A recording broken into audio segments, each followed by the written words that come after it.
Somebody come get 'em. They're too old for TikTok. Hello and welcome to Two Olds for TikTok. We have a very special co-host, Ashley, friend of the pod, joins us. She's filling in for Catalina. And welcome, Ashley, and Happy New Year. Thank you. Happy New Year. Thank you for having me.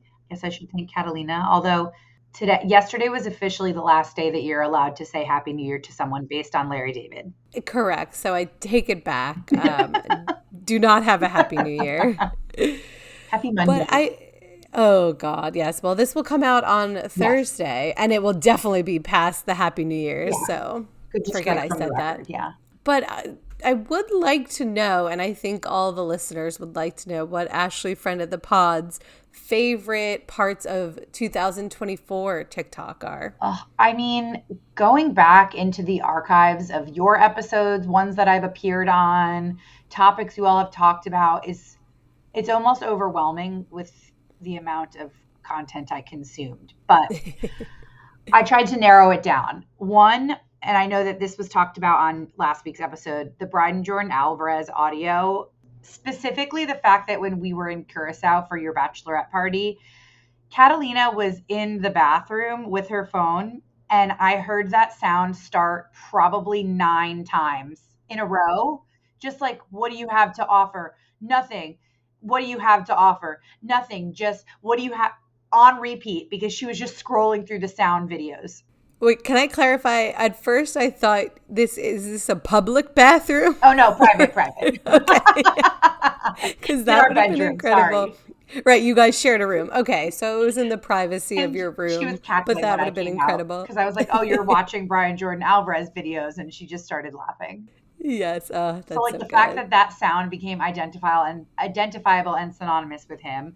I also cannot forget the summer of Brat / Kamala falling out of a coconut tree, the audio that came from that. Yes, we didn't mention that, but that's such a good one. Oh my God, it was all over. And just, you know why? I think I blocked it out of my mind because of what's coming up, which is Trump's inauguration. And like, it's just like kind of sad to think back on that. How happy we had hope. I know. But it was a good one. And then the last thing I said was just everything Wicked that came out, because I was so strategic about not watching it before I had seen the movie. Mm-hmm. And then when I saw the movie, I kind of just like let the floodgates open, and my algorithm said, "Yes, here you go, ma'am." Is it still on your algorithm? Because it's still on mine. Good question. Not as much. More maybe like Cynthia Erivo content, which we've talked about. Oh, please, yes. But I don't want to make you cry, so we won't talk further about it. But yeah, it's definitely on mine. But my whole algorithm, and I'm not going to get into the details because it was probably boring, but it's all Japan. Because we booked our honeymoon in Japan. Yes. So Catalina was sending me a bunch of videos that were super helpful, and then I started favoriting. I think once you favorite videos, like the algorithm just pushes anything at you. Oh, interesting. So I'm getting all Japan and my Instagram and my TikTok. Helpful though. It is super helpful. It gets overwhelming, and I will say I know Japan's a very crowded place. So anything I see on TikTok, I'm like, if it's viral, I probably won't even be able to get in because there's crazy lines. I hate waiting on lines. So it gives me like this false hope that like, oh, I want this certain things from this certain place, but I can't expect that I'll actually get them all. That's fair. But it's nice to just have the options in your map, you know? Totally. Exactly. The other thing on my For You page this week was a video about it basically had the caption, "What's the most big back thing you've ever done?" And then big back, I from context clues from watching this video picked up on what it is, but actually it's fine. I appreciate that you asked. But big back basically means larger in size. I mean, I could assume too. I just didn't know if it was a phrase I should be familiar with. Yeah, I don't know. Before this video, I really wasn't familiar with it. But this content creator, Meggie Girl, basically takes this other girl's video and just reads the comments. I think it's Meggie IRL. Oh, you're right. Yeah, thank you for correcting how I read, because I can't read well. But so here are some of the comments to the most big back thing you've ever done. Ate 60 mozzarella sticks at a party and complained that there wasn't any left. So my auntie made a whole new batch of my big back When I was 11 years old, my class went on a field trip to a museum and got Golden Corral after. I ate 9 plates and didn't throw up. I was still hungry and my teacher made me stop. Was eating a burrito from Taco Bell and straight up ate something in a napkin without realizing.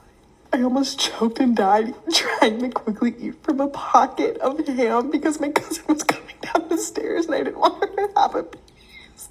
My roommate was cooking. I recognized the type of pasta by the sound it made when it hit the water. It was shells. Ate 3 bags of imitation crab meat in my bathroom at 3 a.m. Ordered Wingstop the night before my liposuction. I was taking a plate of sausages fresh out of the oil to some guests. I took a sausage and hid it on my waistline. I still have a burn mark from where the sausage burnt me because my skin peeled. Oh, one time I was at Chili's and I was out of chips and salsa, so I ate the person's chips and salsa that was next to us after they left. The waiter noticed and brought me more. And to end it all, my bank banned me from using Uber Eats. Okay, now I gotta ask you, what's the most big bag thing you've ever done?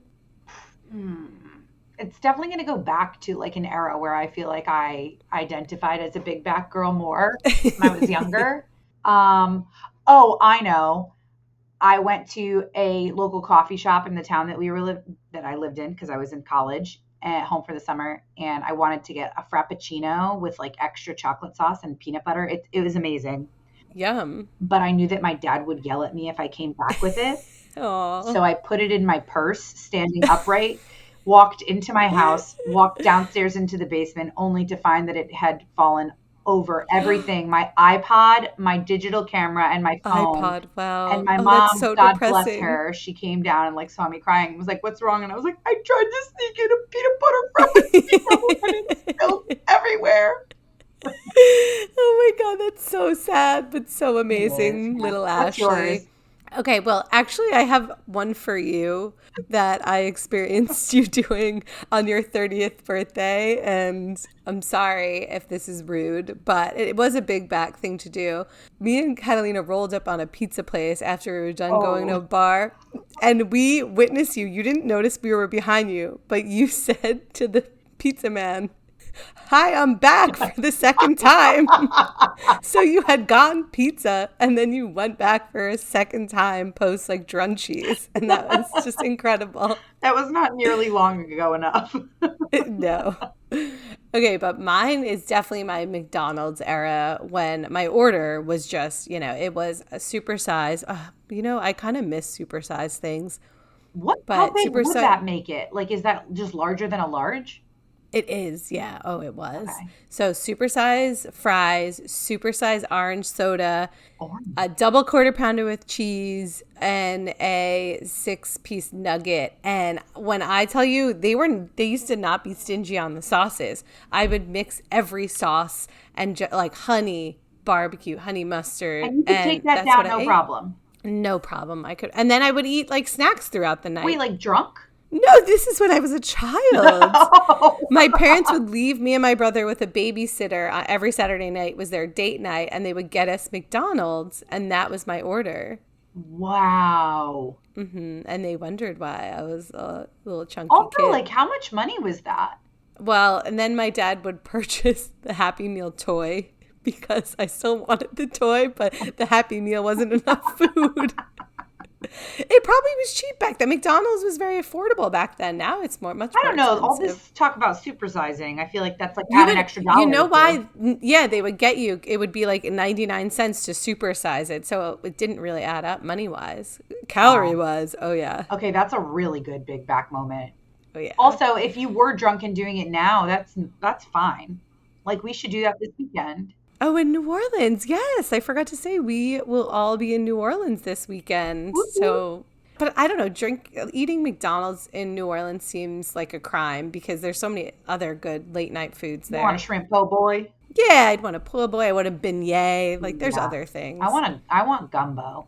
I saw me one of my too. favorite creators making gumbo just the other day, and I was like, "Yep, hit me." Yeah, we need gumbo. We need a po' boy. What else is jambalaya? Oh, I want a jambalaya too. Wow, I'm really hungry. Okay, We're still big back girls. Yeah, exactly. Let's move on to what else is on my For You page are a lot of Beyonce predictions after her halftime show on Christmas. There's a video by IM_KJ Miller. I've seen a lot of people give their takes, and the thing that I agree with the most is that Beyonce is not going to announce an announcement, which means what we will be getting on the 14th is not an announcement of a thing, but the actual thing. With that, let's go through the options. Option 1 is a tour. Now, in order for us to actually get the tour on the 14th, tickets would have to go on sale on the 14th. However, artists almost never announce a tour and drop tickets on the same day because in order for people to be ready to buy the tickets, they need time to plan. We need time to look at flights, look at hotel prices, text our homegirls, figure out who actually has the funds in order to go. We need time for all of that. And so usually you need to announce the tour, then put the tickets on sale. But see, she's already done the announcement and she's not going to announce an announcement. So I do not believe we are getting a tour. Option 2 is Act 3. And I hate to break it to you, but I do not think we're going to be getting Act 3. And here's why. First of all, we are less than a year out from getting Act 2. And I personally don't think that she would give us a whole nother album less than a year out, particularly when she is actively campaigning to get Album of the Year for Cowboy Carter. Also, if you look at the actual Instagram announcement, she is still using Cowboy Carter visuals, which I personally don't think she would do in order to announce Act 3. Also, if you look at Acts 1 and 2, we got a lead single before we got the album, and we do not have a lead single yet for Act 3. So for all of those reasons, I do not think this is Act 3. That leaves option 3, deluxe version of Cowboy Carter. And folks, that's exactly what I believe we are getting. Now, what will the deluxe version entail? I think there's a possibility that it is even a full nother album, a double album a la Tortured Poets Department, which RIP my soul. But I also think it's possible we're just getting an extra, call it 6 to 8 tracks, which obviously would be amazing. And there's a creator, ADHD While Black, who gives a very thorough presentation for why she believes it will be Spanish influence. She's predicting more songs for Cowboy Carter, which a deluxe version, which I love. I would be so happy if that were to happen. What's funny is Beyonce was my #1 most listened to artist in 2024, according to Spotify Wrapped. I haven't seen any of these videos yet.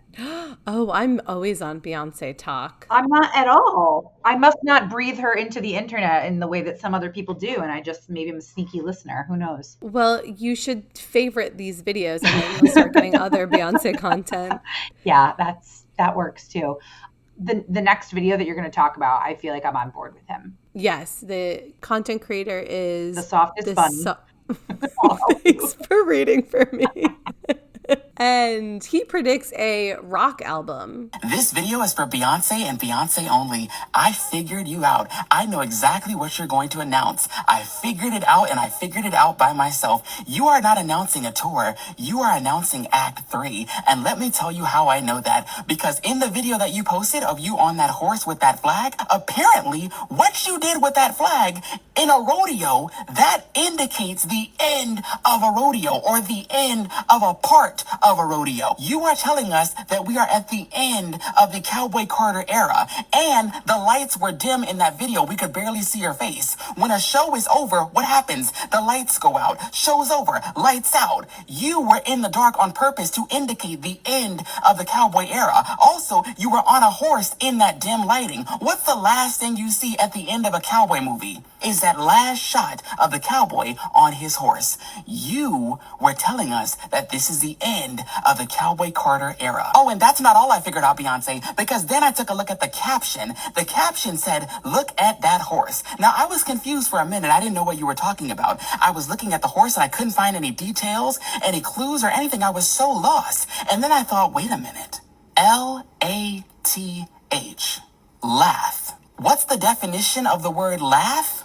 Third person present. The definition of the word laugh is third person present. Third person present because your third album is about to be present. Act 3 is on its way. Your rock album. How do I know it's a rock album? Because the date that you posted is in a heavy metal font and you use the colors black and red. So he goes through like a lot of these Easter eggs. It's like reminding me of what Taylor Swift fans are doing. That's exactly what I thought. I saw this one first, actually, and I was like, oh, this makes total sense. This is going to be a rock album. But then KJ Miller's, to me, also made total sense. So I don't know what to believe, but I'm happy with either, really. I think there is pressure to compete with the speed with which Taylor Swift releases albums. And I think her releasing her third act for this musical, what do we call it?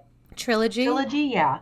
I think it makes sense. Yeah, she's lobbying right now to win like album of the year for the Grammys, but that doesn't mean she can't release an album right now. It's not going to be included in the Grammys. It's true. But she she could better perform. win Grammy. She better win that Oh, I Grammy know. because it is really the best album of the year. So I will be very upset if she doesn't. Yeah.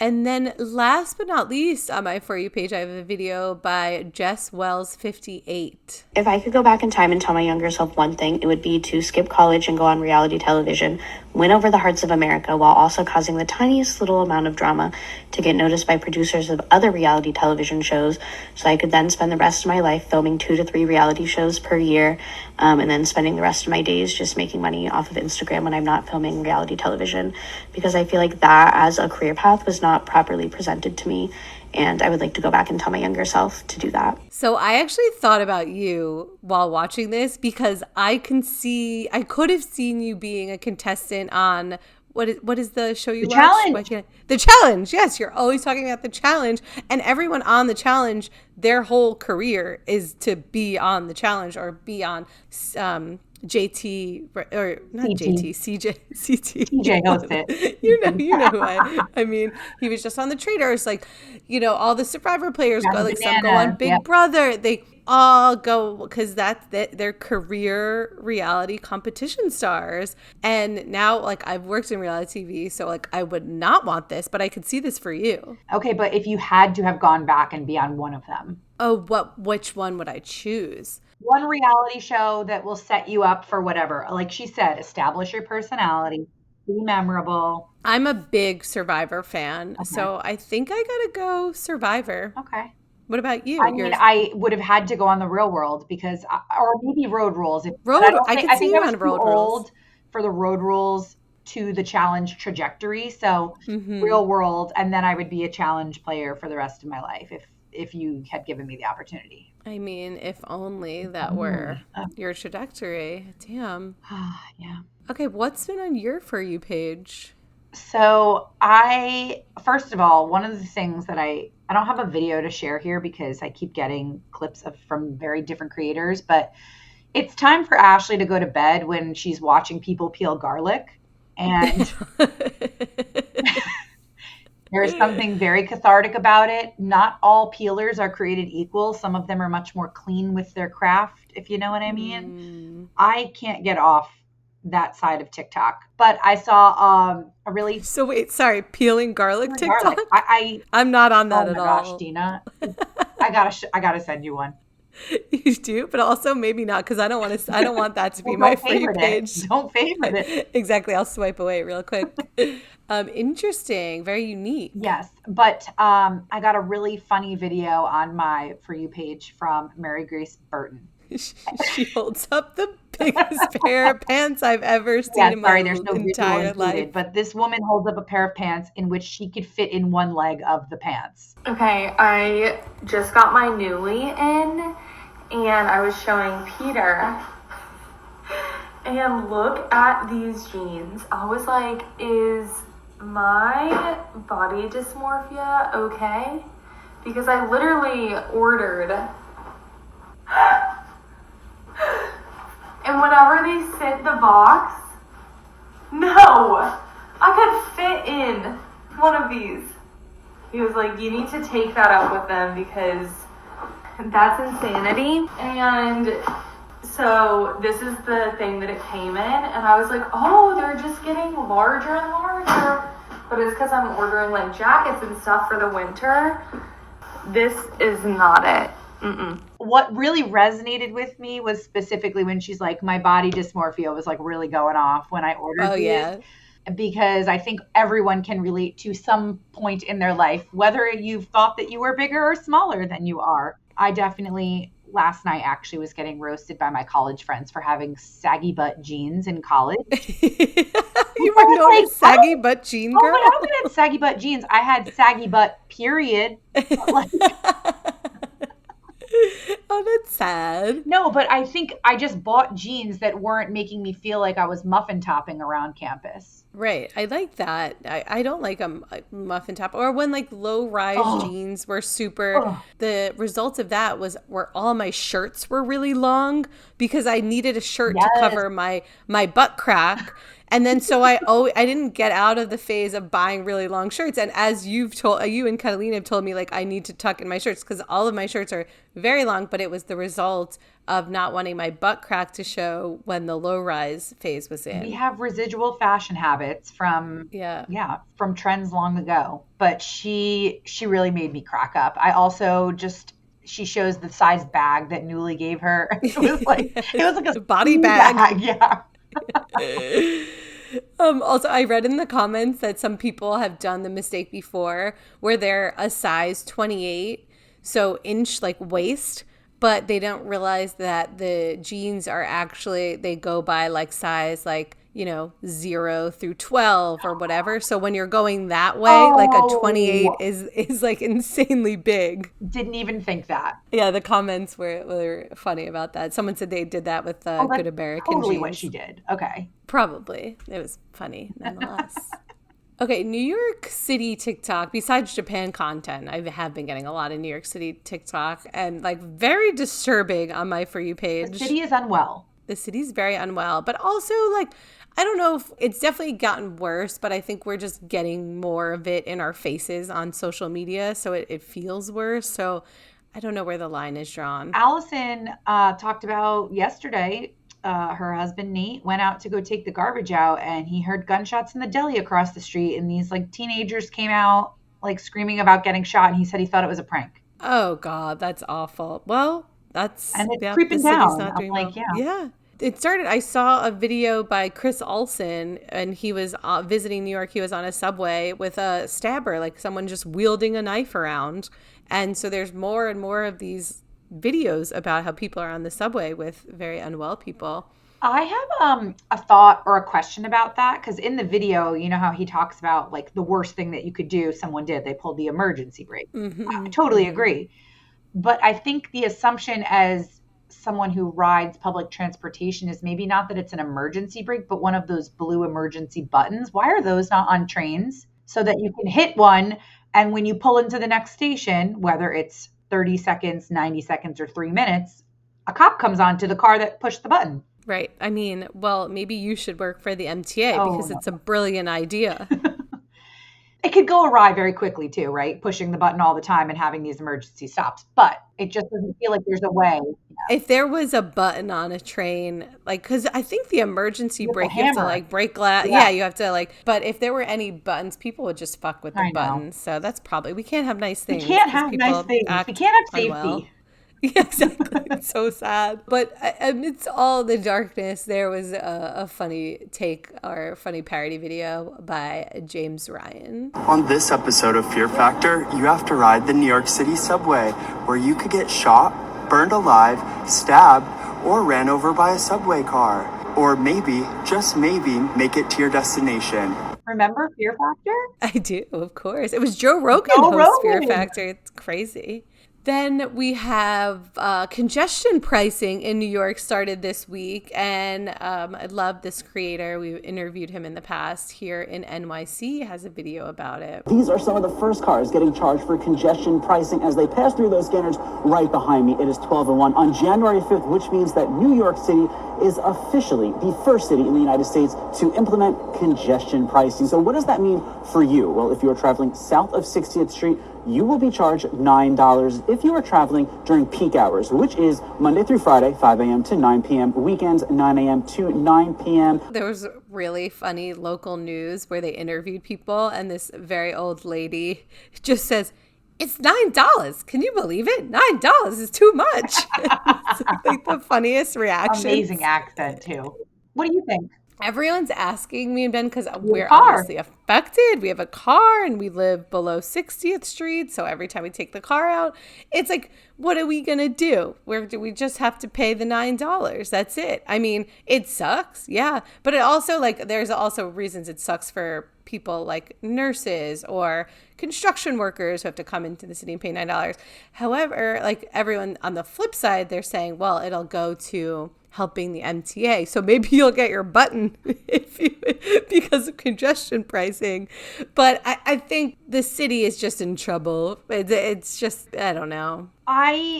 Call me crazy, but I was like, is the city really congested driving wise? Am I underground all that much that I don't know? You are, because, oh my God, Ben is in the car a lot. And oh yeah, there's so much traffic. There's crazy, it's way too, the traffic, it takes to go a mile, which is also why I do take a lot of Ubers. But Ubers have gone up so much because of the traffic. So to go a mile, it will take you sometimes 40 minutes in traffic. Yeah, I am an underground. You're underground. Public transportation, yes, but even the bus, I just can't deal with the traffic. So I typically am a subway or walk. I love the bus. I feel safer on the bus. I do. I get that, I guess. Yeah. Moving on. This was just a very weird New York City TikTok, but interesting nonetheless, by Perez Brenna. I've decided I can't let TikTok go away without making sure that you guys know about New York City's carpet guy. Or guys, actually, because there are two of them. And apparently they hate each other. I'm fairly certain this is Kevin Carpet, while this is Giorgio, the human carpet. The reason I can tell this is Giorgio is because Giorgio the human carpet employs a telltale face flap, whereas Kevin Carpet does not. That's Kevin Carpet at the office. These two guys like rolling themselves up in carpets and laying out places where people will step on them. They're actually kind of a New York City fixture at this point. They've been doing this for decades. They also sometimes get invited to venues or events to do their thing. So as for the why, well, I mean, they both have different reasons for it, and I think this is where the feud really stems from. See, Kevin Carpet does it for the love of the craft, basically. It's performance art. He says that there's no actual, adult aspect to it for him, if you catch my drift. He doesn't even like feet, apparently. He swears that there's nothing inappropriate about it. He's also apparently a self-described trust fund baby, so he can do this all day long, Whereas Giorgio the human carpet actually does charge $200 to make an appearance. And for him, it is absolutely an adult thing. So you can imagine why Kevin Carpet might think that that cheapens his art. But I could also see how Giorgio the human carpet maybe feels that Kevin Carpet is undercutting his prices by doing it for free. Giorgio the human carpet is, of course, a working man. He works as a masseuse in Connecticut when he's not doing this. I think most of New York really just prefers not to take sides. But next time you visit the city, keep an eye out for either of them. Have you ever seen these carpet men? Truly never. Have never heard of these men before in my life. I want to say I haven't, but then in the deep recess of my brain, I feel like I may have seen it because I've seen so many rogue carpets around. And could there have been a man in it? Maybe. I don't know. I've lived here long enough. I probably have. So who knows? I would definitely want to get the man that is not getting off from people stepping on him. Yeah, that's gross. That's Which disgusting. one was he? Carpet Kevin or something? Yeah, no. But interesting. Yeah. Okay, moving on to our food section. I got some content about Bradley Cooper's cheesesteak store in New York. It's in the East Village, and it looks really good. It's gotten some good reviews. The videos I see seem great. Bradley is caught by the paparazzis all the time in New York because of this store he opened. So I want to go. I don't think what's it called? I didn't know he opened a store. I am uninformed. It's called Danny and Coop's Cheesesteaks, and it already has 5 stars on Google reviews. There's only 18 of them, but let's go. Let's do it. And I'm not a big cheesesteak person, but I could have caramelized one. onions on there. Ooh. Oh wow, our big backs coming out again. Well, this and Wingstop. We got to do Wingstop. I almost Wingstopped by myself on Sunday. Oh my God, maybe we should Wingstop in New Orleans. They definitely have it down. You know what's definitely down there we should take Catalina to? Raising Cane's. Oh. All of us, we can't go to fast food chains in New Orleans. It's from Louisiana. Oh, okay. If it was like the original, then yeah, Yeah, we should it's go. food that's native to the area. Oh, perfect. Okay, we're going to Raising Cane's and Wingstop in New Orleans. Screw beignets Screw and po' boys. gumbo. Okay, next. This is an old trend because as I was researching it, because when I'm in the car with Ben, we listen to TikTok radio sometimes, and they were talking about frozen popcorn and how it tastes better and people are doing it. But I saw a lot of videos posted from like the summer. But the originator, or what I think to be the original video, might not be, is by a content creator, All Recipes. Oh, that's like a popular site. Apparently popcorn tastes better from the freezer. Let's find out. And what's more mind-blowing is they say the little crunchy bits don't get stuck in your teeth. Hold on a minute. Unfrozen. How does that work? It is slightly crunchier because I guess it's slightly frozen, but the salt factor punches harder on this frozen popcorn. It's unbelievable. Frozen popcorn does indeed taste better. And there are no kernels in my teeth, so I guess that works too. Give it a try. Let me know what you think. Yeah, I do want to try it. I'm probably too lazy to because it's a lot of steps. Oh, I think I might wait do it for it tonight. to freeze. Oh, you're going to freeze some pop. Well, you're a big popcorn I'm a big girl. popcorn girl. Wait, how long do I have Yeah. to wait for it to freeze? Like overnight? I guess if it's room temperature, it'll freeze faster. But if it's coming right from your popper, I don't know. You probably have to wait overnight. Maybe I'll make a batch tonight, have some raw and then some frozen. Some raw. That's good. You get immediate Yeah. gratification and then you can wait. Well, report back, please. I will. Last but not least is an audio trend that I don't think is super popular, but I'm getting a lot now to a beautifully sung version of the song Rich Girl. Originals, Hall & Oates. The creator is named Abby. You're a rich girl, and it's gone too far, 'cause you know it won't matter anyway. So the trend is basically you write the text rich, and you show your rich life. And it's not about lavish luxury. It's more people showing their husband or their babies or like little things that they like. So they're showing that they're rich in other ways than wealth, basically. It's a very basic Are you trend. nesting? Like what? No, I think I got it because I'm sort of slowly getting off the wedding side of TikTok. And this is the logical next step. And well, also that, but also people are doing it about like their significant others and like showing a lot of wedding photos in it. Oh, so okay. Can we catch you making one? Absolutely not. It's too sincere. I can't be that serious. I get it.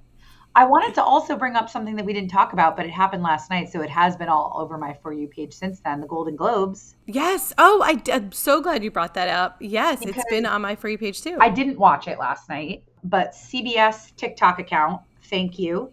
And E and Access Hollywood, they've been posting amazing coverage of not just the carpet, but like I wanted to hear Nikki Glazer's bits. I wanted to hear what was happening at Timothy and Kylie's table. Yes. They had it all. So you did. So I watched all like 17 hours of it. It was so much. Yeah. Nikki Glazer's monologue I loved, especially she had a Holocaust joke. She said 2-time Holocaust survivor Adrian Brody, like that chef kiss, like no notes. That was so good.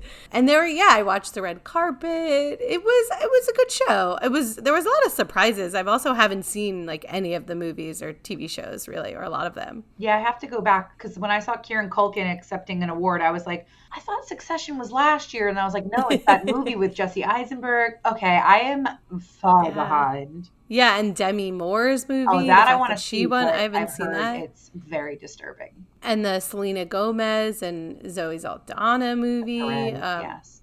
So many things I haven't seen. It was good marketing, I guess, for us to get our butts to the movies or rent or stream. Yeah, that's the whole point of award seasons, Ashley. It worked. It worked. Well, great. Well, thank you so much. And we will be back next week. Thank you for having me. Bye. Bye.